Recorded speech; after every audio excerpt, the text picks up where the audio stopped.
Okay, we're going to do 2 live scans. I think hopefully that would make everything sort of clear. The first live scan is going to be done by Valeria Lanzarone.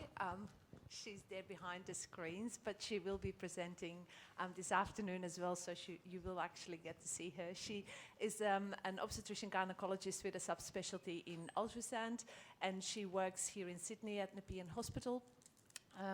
She has had a very early interest in endometriosis diagnosis and also has gone to Brazil to learn the same technique as I presented to you earlier. And the second live scan will be performed by myself. Depending on time and how easy it is to bring one patient in and then the next, we might have the last talk of the morning in between the 2 live scans. So, Valeria? Can you hear me, Sophie? Is that projecting? Talk a little bit louder. Can you hear that any better? Yes. Okay. All right. We can't see a picture yet, though. Oh.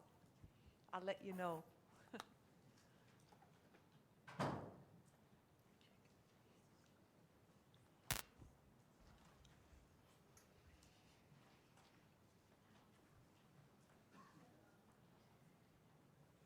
We have a picture now.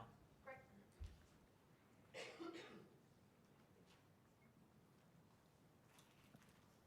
Okay, just go to the... So, I usually do a bit of abdominal scanning, and I do look at the kidneys before I do the pelvic scan, but just for the purposes of today, we're just going to do the vaginal part of the scan. Maybe if we can turn that up just a little bit more, please, just to have a bit more volume. Thanks. So, as Sophie was saying, I usually have a system of looking at the uterus and the ovaries first. So you can see a fairly normal looking uterus with an obvious marina here, and I do my normal measurements and my normal 3-dimensional pictures. I'm looking at the posture of the uterus, and you'll hear everyone talk about funny postures and sort of a shortening and a retraction of the uterus as a typical shape in women with endometriosis, and that's not really clearly the case here, but that's certainly something that you look for. So I would consider this a fairly normal looking uterus with a well-placed marina. So this is the right ovary that we're looking at, and if we can just bring the sector width down a little bit. Thank you. So there's a few follicles here. There's a cyst with some low-level echoes and some bright marginal echoes, possibly an endometrioma. We'll put a bit of colour. Some peripheral flow, but not obviously a ring of fire. And Samantha's with the marina doesn't get a cycle, so she's really got no sense of where she is in her period. And so with the sort of bimanual technique of the probe pressure from my right hand and a little bit of pressure from my left, what I usually do is just try and manipulate that ovary. And I'm looking in different dimensions. So here I can see that ovary is actually sort of sliding against the pelvic sidewall. Is it moving in relation to the uterus? There's some movement there. A little hard to know if there might be a little bit of medial fixity between the uterus and the ovary, but not particularly marked. And this is looking right down the bottom. And again, I seem to be able to move that ovary reasonably well. So I wouldn't be expecting that this would be an ovary that would be densely adherent to the uterus. We look on the other side. So now this is the left ovary.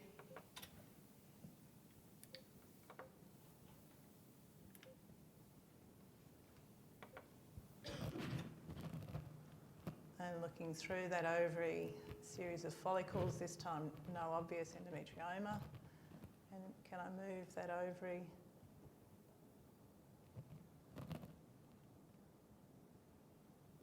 So this is fairly typical of when it's a little bit more difficult to really gauge, is this a really mobile ovary? This is what Sophie was talking about earlier. You're getting some mobility there. It's not obviously sort of stuck to the uterus, but maybe a little bit less mobility than in normal circumstances. So having done that, if I can just come back to my normal picture, yeah. I usually then look at the bladder, and so there's not too much urine in this bladder, but you can see the bladder wall there, and you can see that it's quite distant from the uterus. You've got a little arrow that... Yeah, just here. So here's my uterus here, there's the anterior surface of the uterus. Here's my bladder here, nicely outlined by all that fluid, and there's obviously no adhesion between here and here because the fluid's filling that pocket quite nicely. And most of the time you'll actually see the bladder sitting up here against the uterus, but again, with a little bit of pressure, you can often just slide that bladder, and you know then that that bladder's not stuck to the uterus. And as you scan out to each side, keeping an eye on that, the thickness of that bladder wall, again, a little bit easier when you've got some urine in the bladder to distend it. And at this point, I usually look at the ureters. So might get a little bit of harmonics on there if I can. Oh, actually, no, I don't like that. I said we like the original. Valeria, when you show the Okay, now Valeria, there's can the you hear me? ureter. Can you see it don't think she- move? So what I'm doing is I'm scanning, holding my probe in the longitudinal plane. And sorry, I don't know if you saw that. See it move there? That's the ureter. So I've got it held in a sagittal plane, and I'm just scanning right out to one side. You don't need to push particularly hard, and you'll see where it comes into the bladder, and then it's a question of just sort of following it as far as you can. If you're lucky enough to get that sort of vermiculation, it makes it easier because you can sort of often follow it out to the point where you've got the uterine vessels alongside. So that's the ureter on the right, and there it goes again. And then it's just a question of sweeping to the other side, and you'll find it on the other side. So this will be the ureter there. Yep, there it goes. So it's just something that is actually not that hard to do. You just need to practice it a little bit. And Sophie and I have talked about this. I'm not quite sure what the clinical purpose of it is, because often it will be normal at this lower sort of distal level. But I think as you get better at it, it becomes easier to follow it into this sort of territory in amongst the vessels, and you start to recognise its proximity to the retrocervical disease. And so even if you don't see it dilated, you'll be suspicious that there may be the potential for a problem when you've got it in that sort of situation. So having done that, what I then do is turn my attention to the posterior compartment. So this is the uterus that we looked at before, and I'm going to start looking at its mobility. So that's the abdominal hand and the probe hand working together, and you can see that everything's moving across the top of the uterus normally here. And then if I try and manipulate, I'm sorry now, this is a little bit sore. So that's already pointed to me that there might be something there. And as I try and move that lower part of the uterus, can you see that that's not moving in the same fashion? My two hands are stuck here, so Julia, you might have to point that out for me. Yeah, so that's just not moving. So you'd say that things are mobile over the top of the uterus, and I don't think there are adhesions at that level. But down the bottom, you're suspicious already that there might be something there. So at this point now, okay, this is where sometimes it can be sore for patients. So what I'm trying to do here is move that probe into the posterior fornix. And I'm going to do this nice and slowly because it is quite uncomfortable for Samantha today.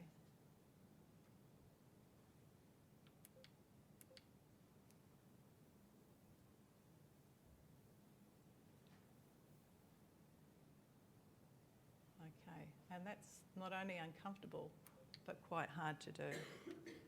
So I'm wondering why I can't get the probe into that posterior fornix normally.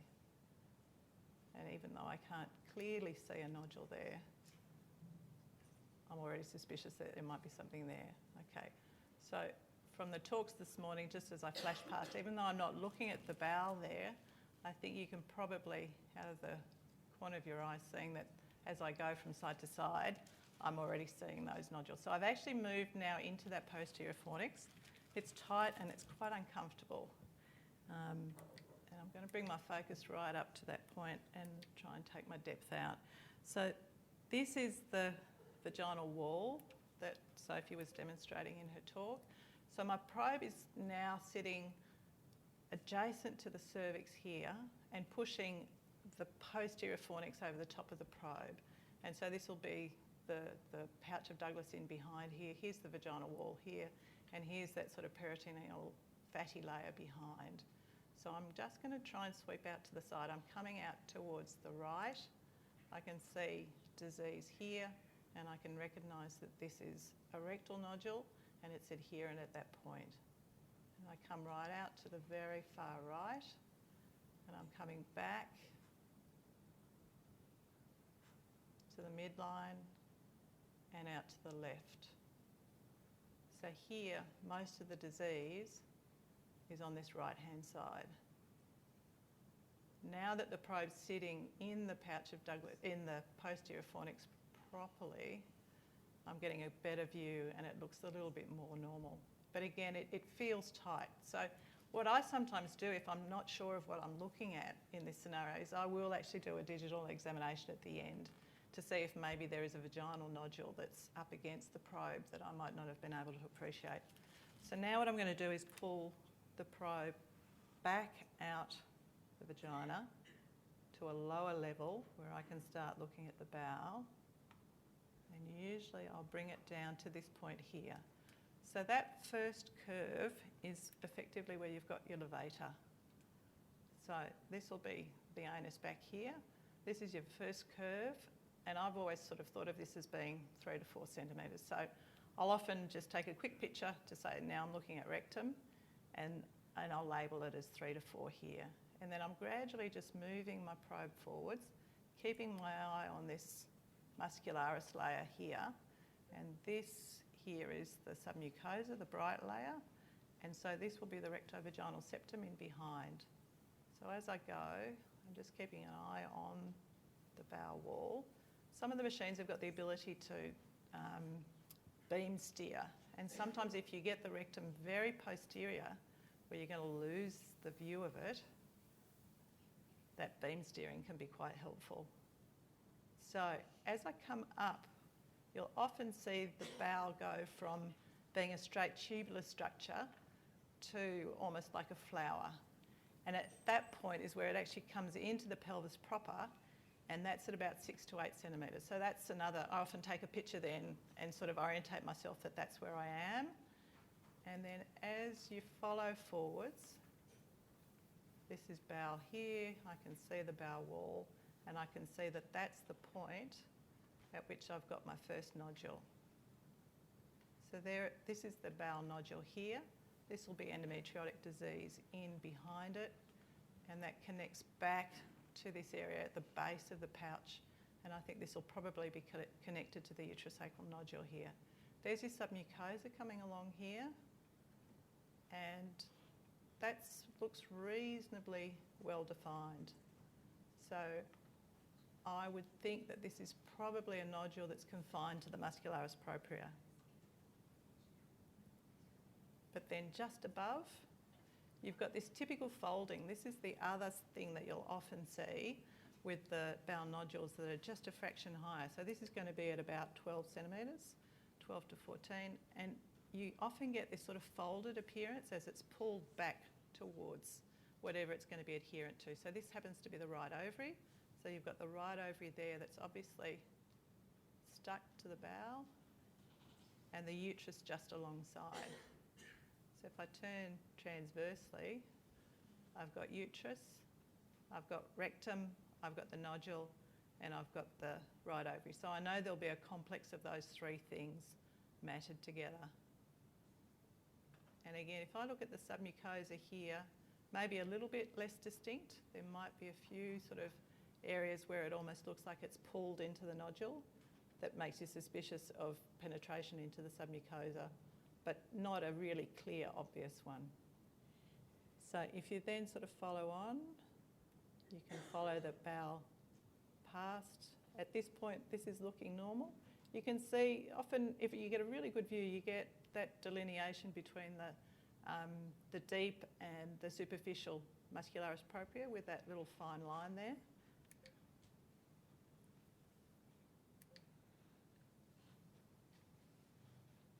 And then at that point, I lose the bowel. So if you have a big endometriotic ovary, quite often you'll be able to follow it up until the point where it goes past the ovary and then you can lose it. Sometimes you'll find it again just by sort of scanning out to the side. You know it's going to go out to the left, so that's probably finding it again there. But I've lost that sort of intervening segment. So you follow it as far as you can. If you really genuinely lose it because there's a big fibroid or there's an endometrioma, then it's worth looking out towards the left because it'll tend to turn towards the left and move into the sigmoid. But I think that's probably as far as I can go. And then I'm coming back out to the right. And often you'll go back and forwards over the bowel to make sure that you haven't missed anything.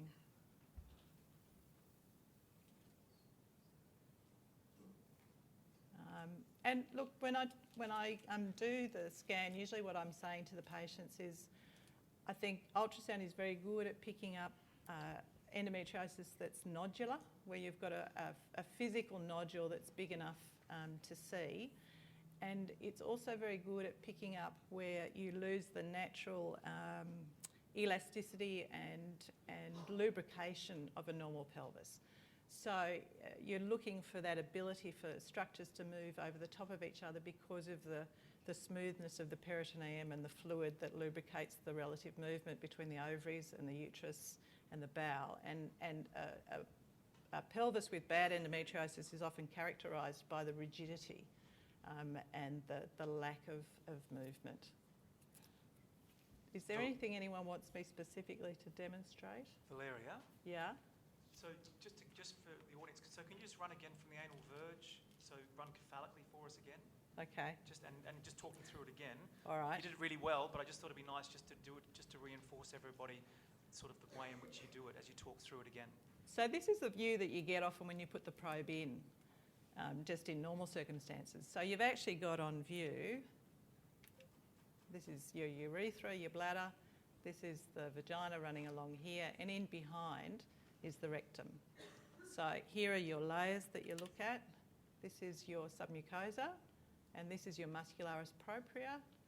And with the eye of faith, you do have that little line dividing it into the inner and outer. You can certainly see it posteriorly here. And you get this natural curve because that's the point where the levator sling sits.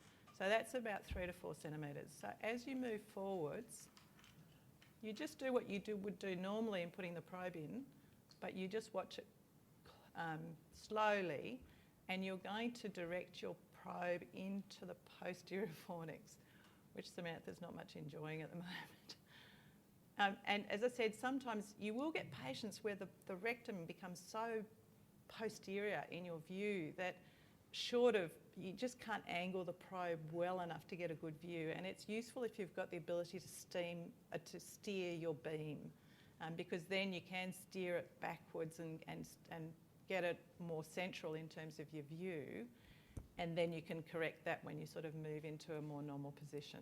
But so basically, very, very slowly, that's me coming down and into that posterior fornix, and I'm watching that rectum as I go.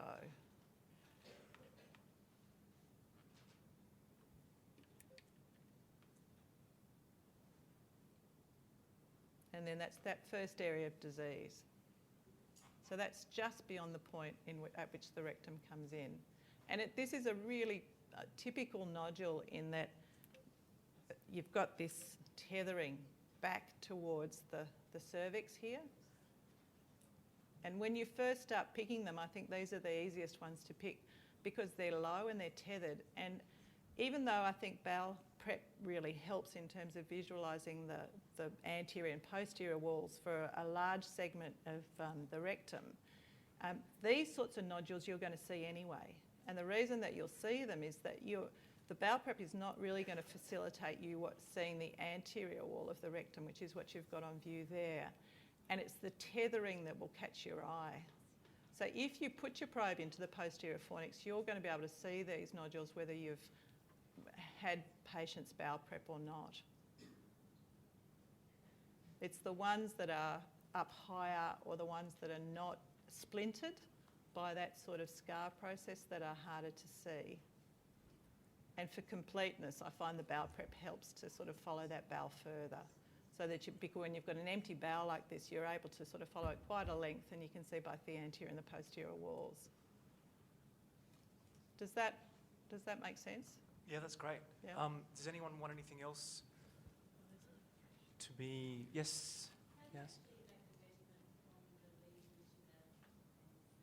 Did you hear that, Valeria? I think so. So look, I just estimate it visually, because in the end, I think if I can tell, the lower ones are easier, because you know your 4 centimetre point, you know your 6 to 8 centimetre point, and you can visually see whether that's close to that point where it comes into the pelvis or not. The ones that are higher are always going to be a bit of an estimate, and I think we tend to have our biases to over or underestimate. But you can, if you need to, for instance, I know this is at about the point where I'm coming into my pelvis. You can, obviously run your point, and you can either do a straight line, or if you want to, you can do a trace. So I'll just get a better picture, and then we can. Sorry, Sam.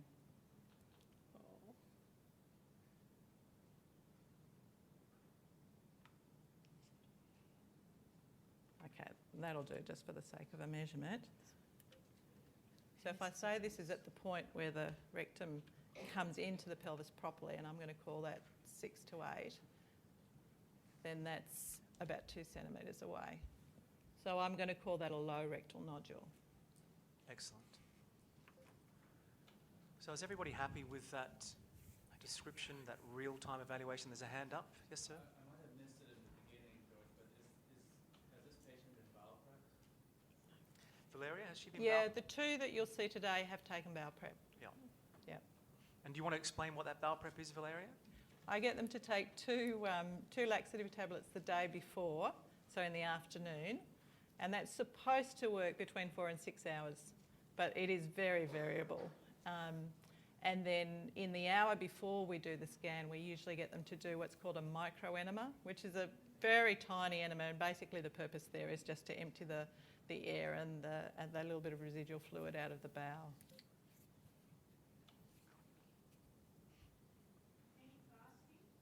I don't do fasting, but look, if anyone's got a good way of emptying the bowel that causes less cramping than the laxative tablets, I'd be the first to want to know about it, because if I could minimise that for my patients, I'd be very happy to do it. But I do find that I just get such good pictures of the bowel generally with the bowel prep that I'm very reluctant not to use it. Yeah, I think we should.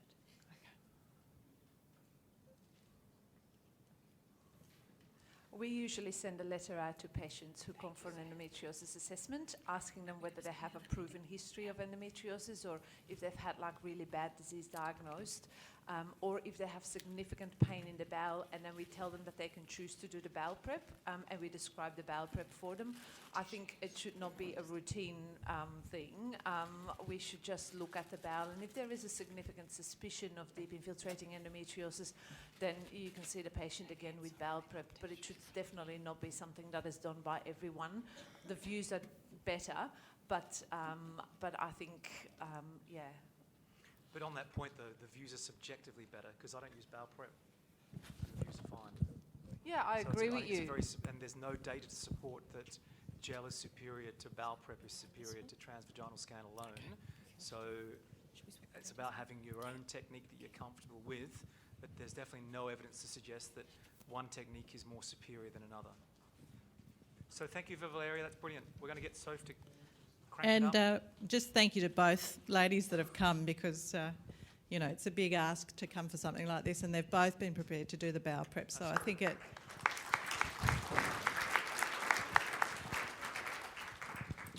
So whilst Sophie's getting organised, so you can see when Valeria was scanning, And that's why I think it's so important, and I think it's more difficult if you're looking at films as a radiologist, because it really is, it's a real-time evaluation of the pelvis. You can see the way that she looks at the interaction of the ovaries to the pelvic sidewalls, the ovaries medially to the uterus, and that either requires the movement of the probe or almost like a ballotting of the uterus, the ovaries between the probe and your left non-dominant hand. And similarly, when eliciting the sliding sign, particularly in an anteverted uterus at the level of the fundus, then the left hand ballots the uterus between, I suppose, the probe and your left hand. So that real-time evaluation is really important. And you just don't get that, obviously, when you're looking at still images. So if you are working for radiologists, it's not difficult just to get small little videos or cine loops for sliding signs and for ovaries, which I think can also become part of the examination. And we know from our data that if, and this is in women now, where we've looked at women with 200 ultrasound and 189 actually, and Shannon will tell me the definite numbers of ultrasound with outcomes. If you've got a normal, if your ovaries are mobile, and if you've got a normal SVG, the chance of that woman having a normal laparoscopy are well above 90%. They still may well have peritoneal disease, because you can't see that, but you've excluded the fact that the ovaries will be fixed and also that there'll be a nodule present. So the actual detailed real-time evaluation has a very high negative predictive value. So if the test is negative, when you laparoscope these women, they're likely not to have an obliterated pouch and not to have, particularly in the midline, a midline posterior compartment nodule. Any questions or comments whilst Sophie gets organised?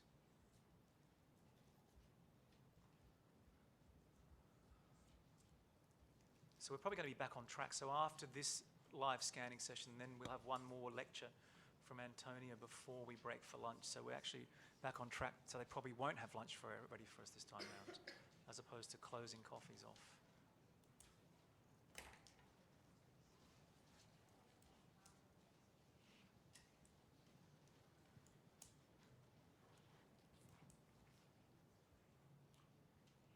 Are you wired up, Sophie?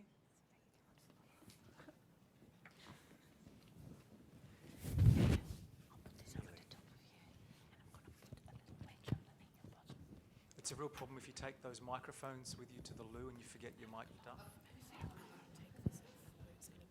Especially if you've had bowel prep.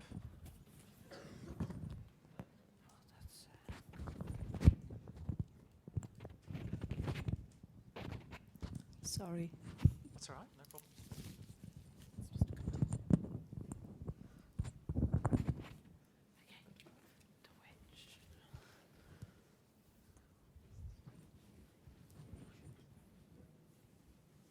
So the machine that both Sophie and Valeria are using is Samsung Medison's new machine. And so this is actually the first live scanning session on the world in this machine. So this machine was delivered from South Korea earlier this week. So there's a bit of a Medison contingent in the room. And so obviously they're excited about this new machine, but I think it's a machine that delivers pretty high resolution images. There was a question from the floor.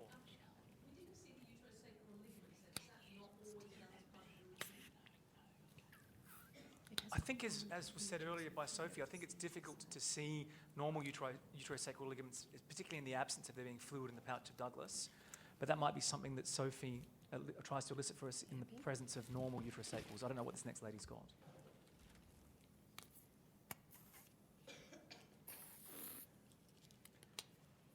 The other interesting point also, I think, about uterosacral disease, and Jason touched on it very briefly today. If you look at the literature, except for Eric Cosme, who may be in the audience, I know he's presenting at the meeting, their work for uterosacral and vaginal disease, their prediction's really high. But if you look at most centres, rectovaginal disease and uterosacral pickup is pretty low. So lateral compartment disease particularly is not great.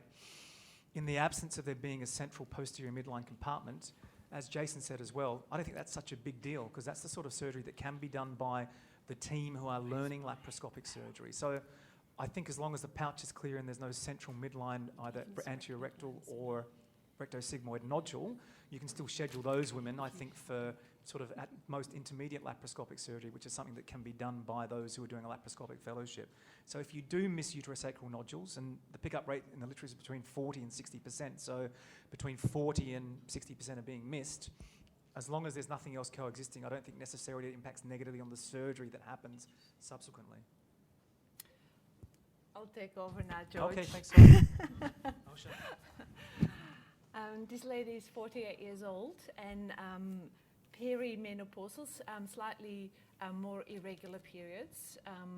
And so firstly, I'm going to look at the things we usually look at, which is the uterus here. Probably those myometrial cysts are sort of indicative of possible adenomyosis. We don't get the clear Venetian blind shadowing, and the posterior myometrium is not necessarily all that much thicker, although maybe a little bit. But those little myometrial cysts also have a very high correlation with adenomyosis. Apart from that, the uterus is normally in shape, it's anteverted.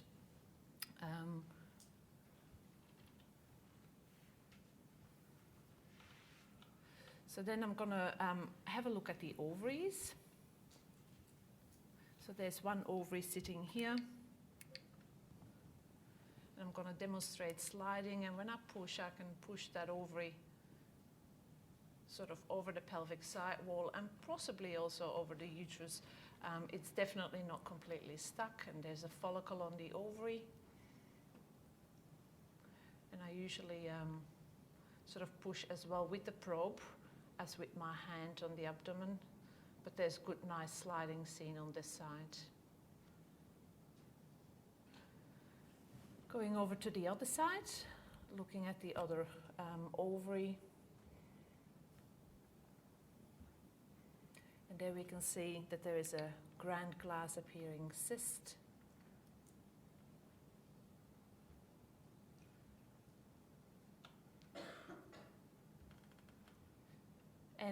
And so, as I said during my presentation, if you see something that looks like it might be an endometrioma, don't stop at just looking at the ovary and say, yes, there is endometriosis, but then actively start looking for evidence of deep infiltrating disease. This ovary is actually still remarkably mobile. We've learned from the surgeons that usually endometriomas are stuck somewhere. It's not always easy to demonstrate exactly where that is, because when I push here, I can see quite nice sliding sort of. And then, as I said, make a habit of then looking at the bladder. So the bladder is just sitting here in the front. Oops.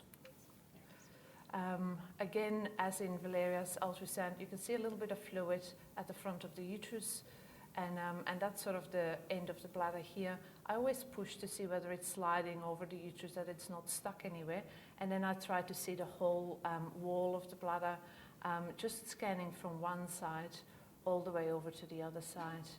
And the fuller the bladder is, the thinner the wall is, and the easier it is to see the bladder. So if it's really completely empty when you're doing your scan, then it might be a good idea to come back to it at the end of the scan, because usually when patients are a little bit nervous about having a vaginal ultrasound, their bladder fills up a little bit faster, and by the end of the scan it might be easier to see. But I would be very happy with these views of the bladder. That looks normal. And then we're going to do the crucial move, which is putting the probe in the posterior fornix, and you have to angle the probe quite backwards and sort of putting it behind the cervix and sort of looking at the vagina here. This is the vagina here. And so the vagina consists of a thin hypoechoic layer, and usually you see sort of a white layer over the top of it. And so again, going very much from the left all the way over to the right side, because you can have sort of vaginal nodules that sort of hide sort of completely on the side. And I would usually always look at my patient's face, make sure that she doesn't have too much pain, and also tell her in advance to please let me know if there is any pain, because that's often a very good sort of indication of where to go and look, and also to take the scan a little bit easier. Then that's the time to look at mobility of the uterus. So because you really want to see that the uterus slides all the way from the top, which is the easiest to see, to the back of the cervix, to even the back of the vagina. So when you push on the uterus, you can see that that's sliding nicely there. That bowel is sliding at this level here. You want to see the sliding. And so you can see that easily slide over the back of the uterus. And then looking at more posterior to the vagina, you actually see that all of this doesn't quite move off the vagina and the cervix here. When you push, all of this white tissue moves with the uterus, whilst just a little bit higher still, it's sliding nicely. So this is sort of the point where I would say normally I still expect to see sliding here, but I don't. On this side, probably better, but on this side, I would say that this here, all of this white tissue, is sort of a little stuck to the back of the vagina here. But certainly for the surgeons, this is going to be very sort of low dose adhesions. And so they're very likely to still see the majority of the uterus, because if we look, this uterus here sliding all the way up to about here. So it's really sort of more on the posterior vagina that you have those slight adhesions here. But if you see those adhesions, I'm always interested to see what causes them. So very often in that area, you will then sort of see something stuck.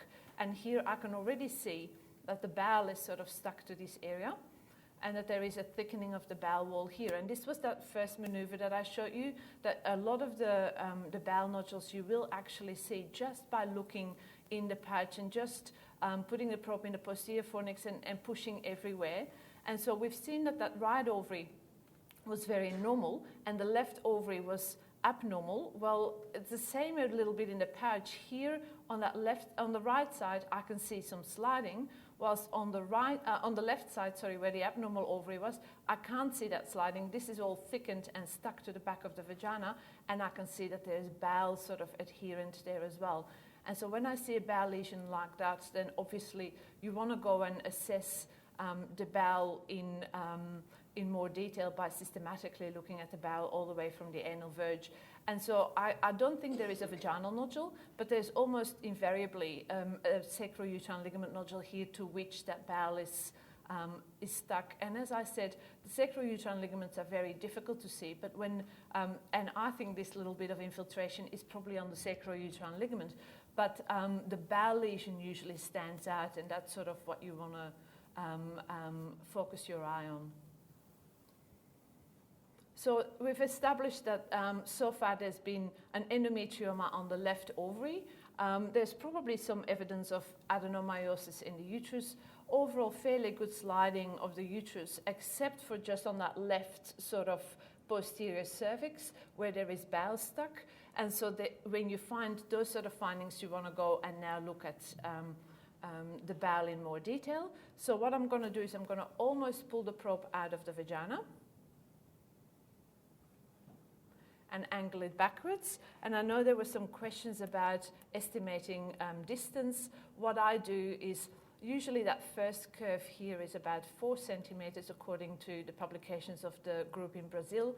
This is the only curve that I can reliably see. So I just go, okay, well, this is about 4 centimeters. And then I just, as I progress, do little measurements from here to here, and then I push it to where I've measured it. And then I go from here to here, and then I push it. And it's not exactly the absolute true distance, but it gives an indication of distance. And so again, keep your eye on that black layer, and then just keep following the bowel. And sometimes you'll see it in cross-section, like here, this is a cross-section through the bowel. Going out to the side, I can still follow it. The bowel is peristalsing a bit. And then I just keep going until you get to this lesion here, where you clearly see that there is thickening of the bowel wall. This is the submucosa, this is the back wall of the bowel, but from thin muscularis into thick irregular muscularis. And then you can, never stop once you've seen one lesion, you continue on as far as you can. So here you see the muscularis, the submucosa, a bit of the mucosa, submucosa, and muscularis again. And if you look carefully, you can see that white line in the muscularis. That's actually the difference between the external and internal muscle layer. And so we can continue on until we really can't see the bowel anymore.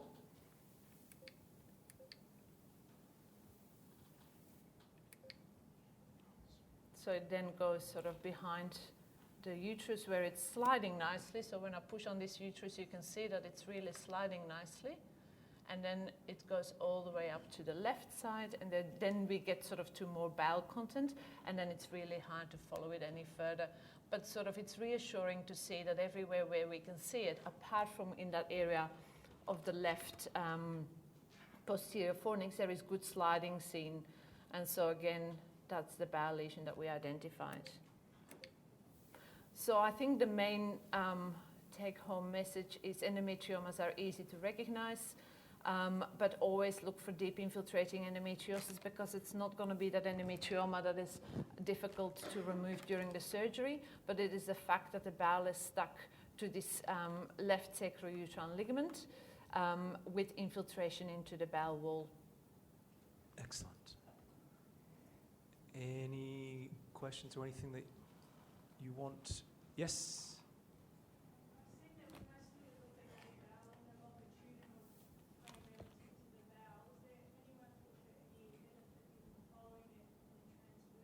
I do. Well, you don't always have a choice because the bowel goes the way it goes, and your probe can only maneuver in so many ways. But I always look in cross-section as well. This is a cross-section through the bowel. And then you see it sort of, I often describe it to patients because I usually sort of give patients a little bit of a description of everything I see. But it sort of looks a bit like a diamond on a ring, because you sort of see the normal muscularis and then you see that little thickening. So I think, if you want to look at the bowel all the way in cross-section, you can. But you won't be able to, because it just goes into ways that you then cannot follow it, that particular sort of section with transvaginal ultrasound. You sort of have to take it as it comes. And if you see it in longitudinal, you sort of have to go a bit left and a bit right so that you make sure that you cover the whole width of the front wall of the bowel. Whilst in cross-section, obviously, you see the whole bowel. But yeah, I think when you think you've identified a bowel lesion, I think it's important to turn your probe and look to see whether you can see it in the other dimension as well. Sometimes you sort of think you see something, when the bowel sort of curves back a little bit on itself, but then when you push, actually it thins out and then it's nothing. But I think it's therefore important to see it in the two planes, sagittal and transverse. We have one more question, Sophie. Yeah. Sure. Why can't that be something other than endometriosis? Is a question from the floor. The bowel thickening. Well, I guess if we're looking for something else on the bowel, I presume you mean maybe bowel cancer. Bowel cancer usually grows from the inside out, whilst endometriosis grows from the outside in. So if it only affects the muscle layer, then I would feel fairly comfortable to say that this is endometriosis, just because it's a typical presentation of endometriosis. This lady also has an endometrioma on the left side, and this area is stuck to what looks to me a sacrouterine ligament nodule and the back of the vagina. So all of those features together, to me, make it look like endometriosis on the bowel. Obviously, histology is the only 100% sort of diagnosis, but in this situation with all the circumstances, I would say that's very likely endometriosis. Excellent. Okay, Sophie, we'll move on to our next speaker. So if we can thank both Sophie Valerio and our two models. Excellent. live demonstration for endometriosis scanning. So we're pretty much back on time, so we've done well. Our last speaker for this morning's session is Antonia Testa. Antonia is based in Rome, still in the Vatican?